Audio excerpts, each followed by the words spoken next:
what's going on, everybody? For First We Feast, I'm Sean Evans, coming at you from Fletchers BBQ in beautiful Gowanus, Brooklyn, where I'm joined by Barbara Dunkelman and Burnie Burns. Barbara and Burnie are two of the visionaries behind the wildly popular YouTube channel Rooster Teeth, where week over week you can catch fresh episodes of Red vs. Blue.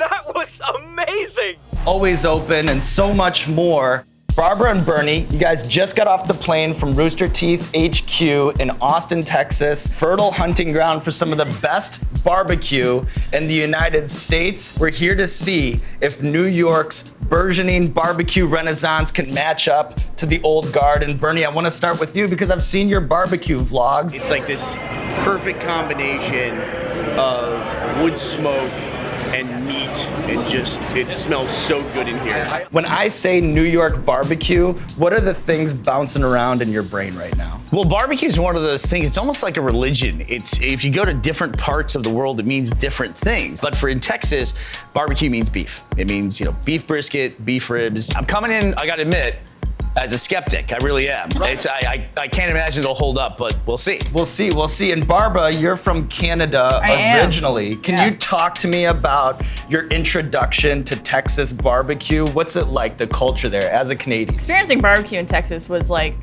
meeting God for the first time, I think. Really? Yeah, it was a very strange feeling, but they do it right. They know what they're doing. But the dish, to me, always comes down to brisket. That's always the standard. Like if I go to a new pizza place, I have to try just their cheese slice to see if they got that right. For me, it's brisket. Well, you know we love a good segue at First We Feast, so thank you very much, Burnie. We're gonna have some brisket here in just a second, but first, an awkward throw to the kitchen to figure out what the hell we're eating for lunch. My name is Matt Fisher. I'm the executive chef and pitmaster at Fletcher's Brooklyn Barbecue in Brooklyn, New York. At Fletcher's, we cook what we call Brooklyn barbecue, which is a combination of the techniques and traditions that you find in America's historic barbecue cultures, amped up through the international cuisine of New York City. A little more smoke, a little more spice, a little more collision of flavors. My love of barbecue started when I was about 5 years old, and as I got older and learned more about cooking, I really began to appreciate the time and the craft and the culture behind all of barbecue. And through years and years of trial and error, started creating a style that we call a New York style of barbecue. When you have people come in from North Carolina, Memphis, Texas, wherever, and they go, man, that's good barbecue. It doesn't matter, they don't say that's good Texas barbecue, they say that's good barbecue. That's everything. So here we are with Fletcher's Brisket, which, as Burnie mentioned, it's the cornerstone of great Texas barbecue. Chef Matt calls this a blend between Texas and Kansas City styles. It's smoked over red oak and sugar maple for about 18 hours, and the rub includes international flavors like chipotle, ancho chilies, and Indian spices. Clink. Wow. That's good, smoky. So smoky. It's definitely a very unique smokiness that you wouldn't find in Austin. There's always a choice when you're eating brisket, you know, to get either a moist cut or get a leaner cut. And I always have trouble balancing that. This is great because it feels like it's right in between that. It's got a nice layer of fat on it, and the rub's like right there, look at that. Is there a part of you that thinks we're overcomplicating things over here in New York? I don't think so. But with brisket, if you add a little bit, it adds a lot, right? Because traditionally, the brisket that we have in Texas, it's brisket and then just rubbed with salt and pepper, and that's it. It's smoker. That's it. There are places in Texas where they will not give you sauce. And if you ask for it, they ask you to leave. They consider it to be insulting. Is brisket a thing in Canada? It is, but it's actually technically smoked meat as well. So we have one of my favorite places in the world is actually Schwartz's, which is in Montreal, and they do smoked meat sandwiches there. But it's definitely not what you would think brisket is like here. It's completely different. Can't have a barbecue video with some people from Austin without mentioning Franklin's, which is iconic, one of the great barbecue spots in the country. People line up for 2, 4, sometimes 6 hours for a meal. So on this brisket, how long would you wait in line? I don't normally wait in any line. Like I've never waited in the 6-hour Franken line. There are actually people who make a living waiting in that line for other people. It's insane. They get paid to do that. But this is great. This would be definitely a place I would line up around the block for, and that's a good thing for me because I don't get in lines that long usually. Saying a lot for Burnie. Barbara? Yeah, I'm not typically someone to wait in line. I have very little patience. But I would wait a good 3 hours for this Whoa. place. Yeah, I think so.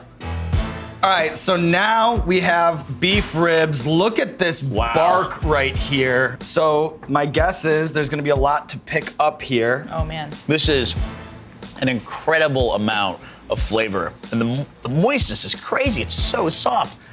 So the secret here is that you have a barbecue sauce, mustard blanket, and then it all gets brought together with the dry rub, which just keeps all that moisture in. And that's why you just have this succulent, fall off the bone, melts in your mouth meat effect on the beef ribs. It's too good. Like, I feel like I'm done after this. It's dedicated to just bringing out the best flavor in the meat itself. Yeah. It's just this approach to making it how moist it is. You can tell that everyone is on board with that too because nobody has reached for the barbecue sauce. Everyone is just eating it as it was served. Did not even realize that. Yeah, without any barbecue sauce. How does it compare to some of the best beef ribs that you've had in Texas? I've forgotten about all beef ribs in Texas that I've eaten. My favorite beef rib in Texas is from Style Switch in Austin.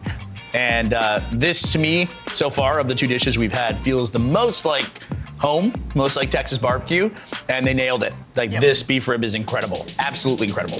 So we've had beef rib, we've had brisket. Those are staples in Texas barbecue, but here we're going a little bit off the beaten path with Charshu Pork. The Charshu is a Chinese-inspired pork shoulder that is cut into steaks, marinated in ginger and soy, then smoked for 6 hours. This dish, it's all about the sauce. Fermented bean paste, rice wine, ginger, soy, Szechuan peppercorn, sugar, 5-spice. Closest thing I've had to this would be like a pork loin or, a pork chop at some of the places that specialize in that. Oh, wow. Yeah, I love ginger, and that sauce has a really awesome ginger flavor to it. Definitely all about the sauce on this Oh one. my gosh. Here's the elephant in the room, where I think that it would be New York calling people from Austin, Texas, barbecue snobs, right? Well, I think if this was on the menu at a Texas barbecue place, I think that you would literally hear someone in line say that word. They go, wow, fancy. I know that would be the one comment, and people would definitely be skeptical, and you'd get a lot of naysayers saying you can't have this kind of a dish in a traditional Texas barbecue place, but somebody will try it and love it, and then they'll go back to that place and they'll be known for it. The thing about Austin, though, they have a lot of very eclectic food and a lot of different, it's like very different than the rest of Texas. So I feel like if anywhere it would work, it'd be Austin. So when you guys have had this dish, I wonder which side of the coin are you on? Is this the new wave or is it sacrilege? Should barbecue cross-pollinate or should it stay in its lane? I think ever since becoming a full-fledged Texan that I've become a bit of a barbecue snob, honestly, like you mentioned before, where I like it the way it is. Barbecue's a religion like pizza. You can do lots of cool things with pizza, but you're always gonna go back to the classic style, I think. So it's always great to have the new things and to be able to try different stuff, but yeah, I think I would always gravitate back towards the traditional style. Well, if you heard it from people who got off the plane from Austin, you know it's gospel when it comes to barbecue. Barbara, Burnie, thank you so much. Check out Rooster Teeth on YouTube. If you mess with First We Feast, you're gonna mess with Rooster Teeth. If you mess with Rooster Teeth, you're gonna mess with First We Feast too. So if we're bringing in some audience, click that subscribe button for me one time. First We Feast, Sean Evans, you already know, otherwise you wouldn't be here. Hope you have the best Tuesday of all time.